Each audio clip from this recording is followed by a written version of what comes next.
Hello student, कैसे हैं आप? मैं अतुल सर और आज बेटा हम डिस्कस करेंगे टेंस का पार्ट 5। इसके पहले मैंने बेटा टेंस के 4 पार्ट्स बनाए हैं। जो भी इसके पहले मैंने डिस्कस किया है वो सारे पार्ट्स आप देख के उसको अच्छे से अंडरस्टैंड करें, समझे।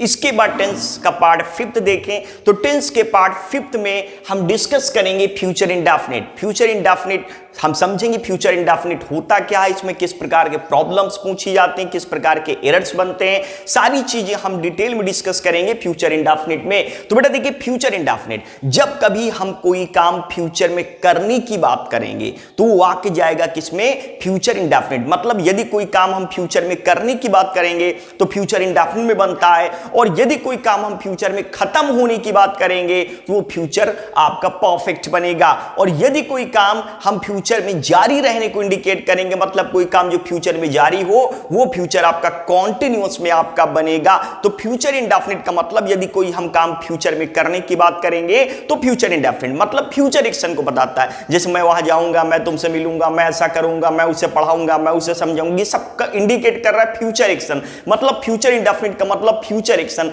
जो कोई काम होने की बात करेगा। एक पॉइंट आपको ये ध्यान रखना है, और एक बड़ा पॉइंट ये भी ध्यान रखना है कि जो फ्यूचर इंडेफिनिट होता है, जो वाक्य फ्यूचर इंडेफिनिट होता है, उस फ्यूचर एक्शन को हम प्रेजेंट इंडेफिनिट सेंटेंस भी बना सकते हैं, प्रेजेंट कॉन्टिन्यूअस सेंटेंस भी बना सकते हैं, फ्यूचर इंडेफिनिट से भी बना सकते हैं और फ्यूचर कॉन्टिन्यूअस से भी बना सकते हैं। ये चीज ध्यान रखना, क्योंकि जो फ्यूचर का एक्शन होता है उसको 3-4 सेंटेंस से हम बना सकते हैं: present indefinite, present continuous, future indefinite and future continuous. तो आइए बेटा अब इसके देख लेते हैं बेसिक हेल्पिंग वर्ब्स क्या प्रयोग करते हैं, कौन सी वर्ब की फॉर्म लेते हैं। तो यदि वाक्य बेटा आपका अफर्मेटिव है, अफर्मेटिव में क्या लेंगे? सब्जेक्ट लेंगे। इसके बाद हम क्या लेंगे? विल और शैल। देखिए, विल और शैल का बेटा केस ये होता है जब आप फर्स्ट पर्सन के प्रोनाउन का प्रयोग करते हैं, तो आई और वी, तो इसके साथ क्या लेंगे बेटा? शैल लेंगे। और सेकंड और थर्ड पर्सन के जो प्रोनाउन होते हैं, आई वी के अलावा जितने भी आपके प्रोनाउंस होते हैं उन सब के साथ क्या लेंगे? विल। और आप आई और वी के साथ क्या लेंगे?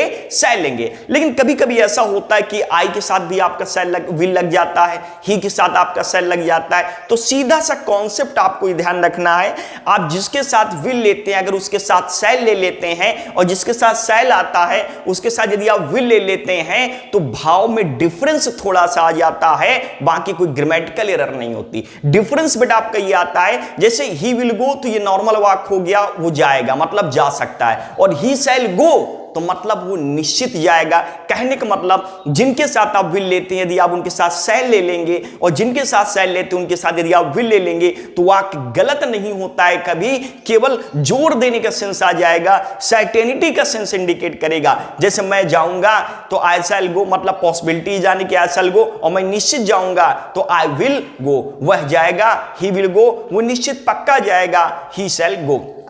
तो आइए बेटा देखते हैं। इसके बाद वर्ब के हम क्या लेंगे? फर्स्ट फॉर्म लेंगे, ऑब्जेक्ट होगा तो लेंगे, नहीं होगा तो छोड़ देंगे। इसके बाद यदि वाक्य निगेटिव है तो निगेटिव बेटा क्या ध्यान रखेंगे? सब्जेक्ट, विल शैल ध्यान रखेंगे, विल शैल ध्यान रखेंगे। इसके बाद नॉट ध्यान रखेंगे, नॉट इसके बाद आएगा, प्लस वर्ब की फर्स्ट फॉर्म लेंगे। इसके बाद हम क्या लेंगे? ऑब्जेक्ट लेंगे यदि है तो। और यदि वाक्य निगेटिव आपका इंटरोगेटिव हुआ तो इंटरोगेटिव में आपको पता है हम सबसे पहले क्या लेते हैं? हेल्पिंग लेते हैं। तो विल शैल बेटा हम पहले लेंगे, इसके बाद सब्जेक्ट लेंगे, इसके बाद नॉट लेंगे, प्लस मेन वर्ब की हम क्या लेंगे? फर्स्ट फॉर्म लेंगे। ऑब्जेक्ट होगा तो लेंगे, नहीं होगा तो नहीं लेंगे। इसके बाद बेटा आपका डबल इंटरोगेटिव आपका लिखे, डबल इंटरोगेटिव में ध्यान रखना क्या? WH family words, WH family words होते हैं डबल। देखिए, इंटरोगेटिव में जिसमें हेल्पिंग पहले आता है, और डबल इंटरोगेटिव का मतलब होता है जिसमें W वर्ड्स पहले आपके आते हैं, WH वर्ड्स जिसमें पहले आते हैं उसको हम कहते हैं डबल इंटरोगेटिव। तो बेटा उसके तुरंत बाद हम विल शैल लेंगे अकॉर्डिंग टू सब्जेक्ट। ओके, तो will shell subject plus main verb की फर्स्ट फॉर्म लेंगे, ऑब्जेक्ट होगा तो लेंगे, नहीं होगा तो छोड़ देंगे। तो बेटा ये थे आपके बेसिक रूल थे फ्यूचर इंडेफिनिट में क्या यूज करना है, क्या नहीं यूज करना है। अब देखिए एक पॉइंट बेटा और देख लेते हैं, अभी हमने आपको डिस्कस भी किया था कि जो फ्यूचर एक्शन है, मतलब जो फ्यूचर इंडेफिनिट सेंटेंस आपका होता है, जो फ्यूचर एक्शन होता है, फ्यूचर एक्शन को हम is also expressed in present indefinite. मतलब जो फ्यूचर एक्शन बच्चे आपका होता है, आप उसको प्रेजेंट इंडेफिनिट से भी बना सकते हो, प्रेजेंट कॉन्टिन्यूअस से भी बना सकते हो, और फ्यूचर कॉन्टिन्यूअस से भी बना सकते हो।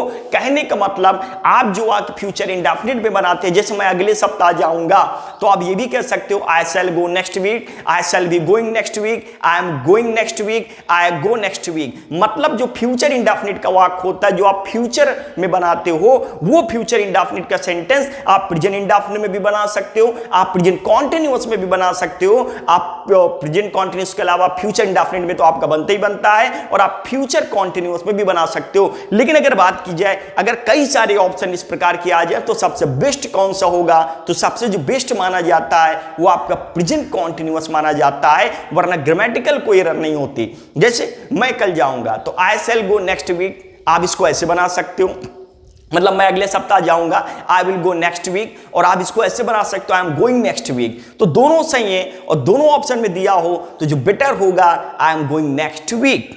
तो बेटा अब देख लेते हैं, एग्जाम्पल्स के माध्यम से समझ लेते हैं। She arrives from the USA next month. अब देखिए इंडिकेट किसको कर रहा है, फ्यूचर एक्शन को, और बना किसमें बेटा, आपका प्रेजेंट में है, तो मतलब ये गलत नहीं है, चूंकि ये इसी रूल को फॉलो कर रहा है, ध्यान रखेंगे, तो ये आपका है सही। नेक्स्ट बेटा, he leaves for Lucknow tomorrow, मतलब वो कल लखनऊ के लिए निकलेगा। अब इंडिकेट किसको कर रहा है बेटा, फ्यूचर इंडेफिनिट को, बना किसमें, प्रेजेंट में, और हमने आपको बताया है जो फ्यूचर इंडेफिनिट का वाक्य है उसको हम प्रेजेंट इंडेफिनिट से भी बना सकते हैं, प्रेजेंट कॉन्टिन्यूअस से भी बना सकते हैं, फ्यूचर इंडेफिनिट से भी बना सकते हो, फ्यूचर कॉन्टिन्यूअस से बना सकते हैं। तो बच्चे ये भी आपका सही है। इसके बाद बेटा अगला लिखा, शी इज कमिंग टुमारो, वो कल आ रही, ये भी आपका फ्यूचर एक्शन, कोई दिक्कत नहीं, आप प्रेजेंट कॉन्टिन्यूअस से बना लें। I shall be going tomorrow, future continuous बना ली, ये भी आपका सही है। इसके बाद he will complete it next Monday, मतलब वह इसको अगले सप्ताह करेगा। अब वह इसको अगले सप्ताह करेगा बेटा, ये वर्क पूरा क्या है, सही है, क्योंकि अगर हमने आपको बताया है पॉइंट, यदि हम कोई काम फ्यूचर में करने की बात करेंगे तो हम फ्यूचर इंडेफिनिट में बनाएंगे, और यदि कोई काम हम फ्यूचर में खत्म करने की बात करेंगे तो हम इसको फ्यूचर परफेक्ट में बनाएंगे। अब गौर करके अगला वाक्य अगर हम देखें तो ही will complete it by Monday, वो कह रहा है कि वह इसको मंडे तक कर लेगा, मतलब मंडे तक वो काम खत्म हो जाएगा। तो कहने का मतलब सोमवार तक वो काम क्या खत्म होने की बात कर रहा है, करने की बात नहीं कर रहा। इसमें क्या था, वह इसको अगले सप्ताह पूरा करेगा, मतलब अगले सप्ताह करेगा, और इसमें क्या करेगा, अगले सप्ताह तक ये काम हो जाएगा।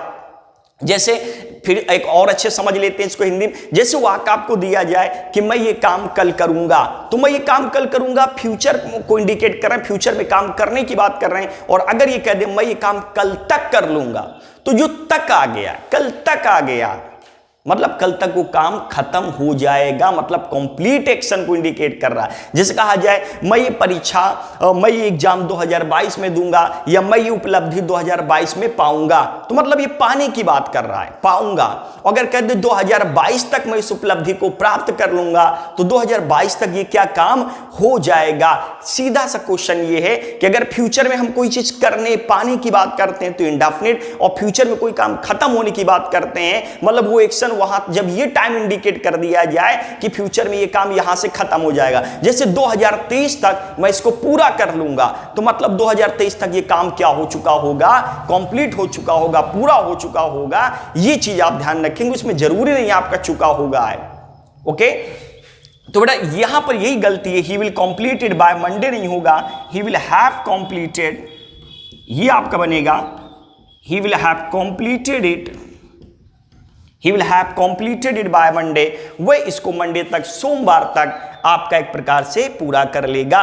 तो ये जो बेटा क्वेश्चन थी, ये जो आपका फ्यूचर इंडेफिनिट था, इसमें हमने आपको बताया है बेसिक रूल्स इसके क्या होते हैं फ्यूचर इंडेफिनिट में, और इसके एग्जांपल्स भी दिए हैं। अब देखिए कुछ एग्जांपल्स हैं जो हम डिस्कस करेंगे। अभी जो हमने आपको बताया था, जो केस बताया था कि विल कब लेंगे और सेल कब लेंगे, उसी से संबंधित ये आपके एग्जाम्पल्स दिए गए हैं। हमने आपको बेटा बताया है, जैसे आप हमने कहा जो फर्स्ट पर्सन का प्रोनाउन होता है जिसमें आई और वी होता है, जो जिसमें आई और वी होता है, आप उसमें क्या लेते हैं, आई और वी के साथ क्या लेते हैं आप, आई वी के साथ क्या लेते हैं, सेल लेते हैं। और जो बाकी आपको हो गया, ही हो गया, सी हो गया, इट हो गया, ठीक है, दे हो गया, इन सब के साथ बेटा आप क्या लेते हैं, विल लेते हैं। आप यही तो लेते थे। तो बेटा देखिए आई वी के साथ क्या लेते हैं, सेल लेते हैं, बाकी सब के साथ आप क्या लेते हैं, विल लेते हैं। बिल्कुल कोई दिक्कत नहीं, लीजिएगा। लेकिन हमने एक पॉइंट आपको बताया है, जिनके साथ आप सेल लेते हैं उनके साथ आप विल ले लें, और जिनके साथ आप विल लेते हैं उनके साथ आप सेल ले लें,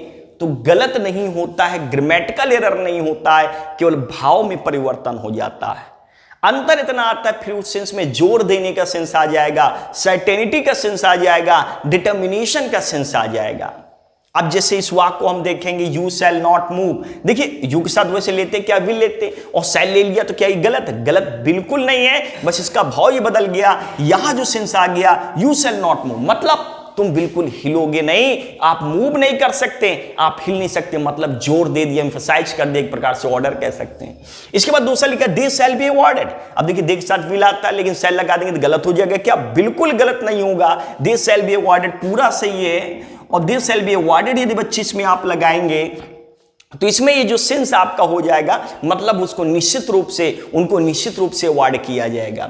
इसी प्रकार I will help my brother. अब देखिए आई के साथ क्या लेते हैं? शैल। अगर आई के साथ शैल आता है तो शैल लेते हैं तो नॉर्मल वाक्य बनता है, लेकिन अगर विल ले लेंगे तो जोर देने का सेंस आ जाएगा, डिटर्मिनेशन का सेंस आपका आ जाएगा, सर्टेनिटी का। तो I will help my brother मतलब मैं निश्चित अपने भाई की मदद करूंगा, सर्टेन मैं अपने भाई की मदद करूंगा। और you shall look after elders, आप बड़ों की सेवा करेंगे, मतलब जोर देकर बोल रहा वाक्य, एम्फसाइज करके बोल रहा है, ड्यूटी के रूप में आप इस चीज को फॉलो करेंगे।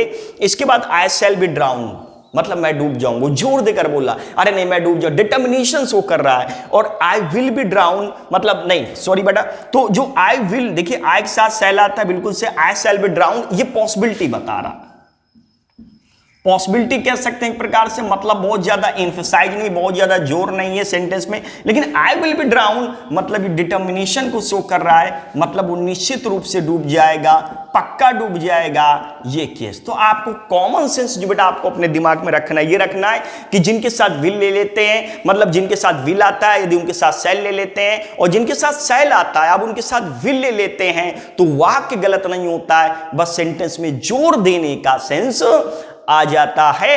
अब इसके बाद हम डिस्कस करते हैं अगले क्वेश्चंस जिससे बनेंगे। तो अगले क्वेश्चन बेटा हम करने से पहले एक पॉइंट पर हम गौर करेंगे, जरा ये देखते हैं कौन सा वो पॉइंट है। देखिए एक बॉक्स बेटा बनाए, इसमें कुछ वर्ड्स लिखें और इन वर्डों को लेकर कुछ कंडीशंस है, जरा उन कंडीशंस को हम फॉलो करेंगे। क्या कंडीशंस है ये देख लेते हैं। पहले तो ये हम वर्ड समझते हैं क्या कौन से हैं। देखिए इफ हुआ, इफ का मतलब यदि होता है, इन केस माने भी यदि होता है, एज सुन एज का मतलब होता है जैसे ही वैसे ही, अनटिल का मतलब आपका होता है जब तक तब तक, अनलेस का मतलब आपका होता है, मतलब अनटिल का मतलब होता है जब तक कि नहीं, मतलब निगेटिव होता है। और अनलेस का मतलब बच्चे आपको होता है यदि नहीं, टिल का मतलब होता है तक, इवन इफ का मतलब होता है चाहे, प्रोवाइडेड का मतलब होता है बशर्ते। ये कंजंक्शन बेटा मेन वर्ब बनाइए, मेन वर्ब के रूप में होता है, प्रदान करना, कंजंक्शन की तरह होता है बशर्ते। और ये जो सपोज और सपोजिंग, देखिए अगर इनका प्रयोग मेन वर्ब की तरह यूज करोगे तो मान लो होता है सपोज करना, विचार करना, लेकिन कंजंक्शन की तरह यूज करेंगे तो मान लो आपको होगा सपोज या सपोजिंग। वेन माने आपको पता है, आफ्टर आपको पता है, बिफोर आपको पता है, एज लॉन्ग एज, देखिए एज लॉन्ग एज का मतलब होता है जब तक और तब तक, या इसमें लिख लिए सो लॉन्ग एज। देखिए दो होते बेटा, एक एज लॉन्ग एज होता है सो लॉन्ग एज, दोनों का मतलब होता है जब तक तब तक। अंतर इतना है, एज लॉन्ग एज वाला जो वाक्य होगा, जो सेंटेंस होगा वो निगेटिव नहीं होगा, और जो सो लॉन्ग एज वाला वाक्य होगा, जो सेंटेंस होगा वो निगेटिव आपका होगा।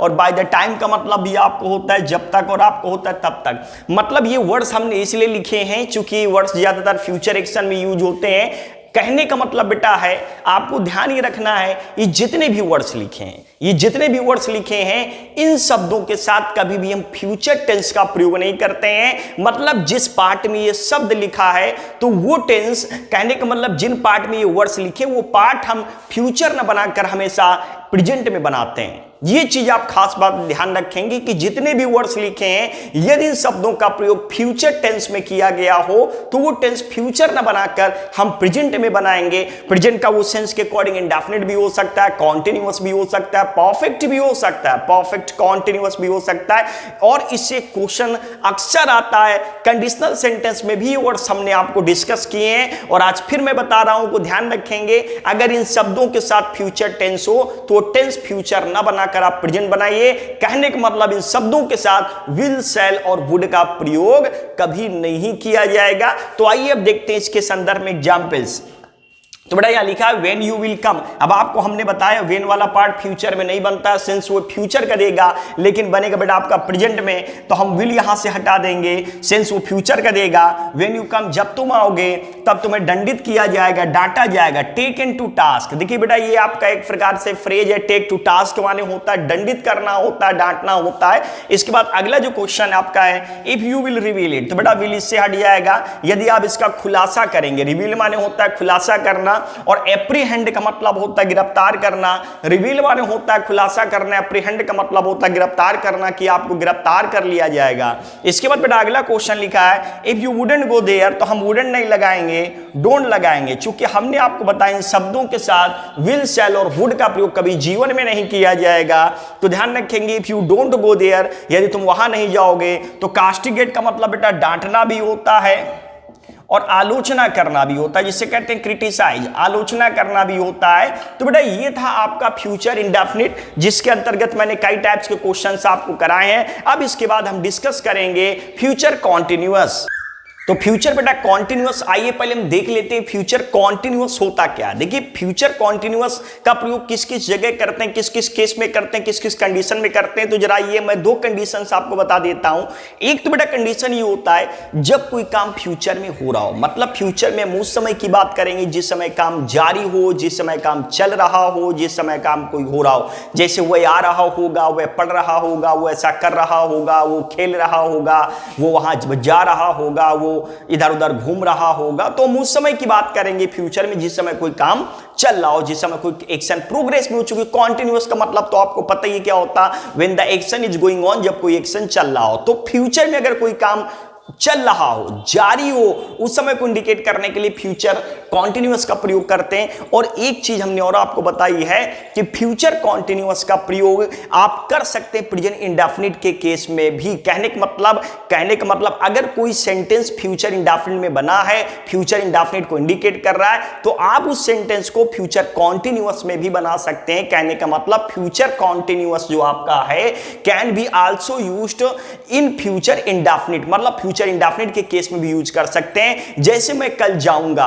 तो मैं कल जाऊंगा, आप लगाएंगे आई शैल गो टुमारो, और आप इसको ऐसे भी बना सकते हैं आई एम गोइंग टुमारो। तो मेरा कहने का मतलब आपका यही है कि फ्यूचर कॉन्टिन्यूअस का मतलब फ्यूचर में उस समय की बात करते हैं जिस समय कोई काम चल रहा हो। और दूसरा पॉइंट बेटा आपको होता है फ्यूचर इंडेफिनिट के केस में भी करते हैं। इस चीज को आपको ध्यान रखना है। तो आइए जरा इसमें देख लेते हैं कौन कौन से हेल्पिंग वर्ब्स, क्या इसमें वर्ब की फॉर्म लगती है।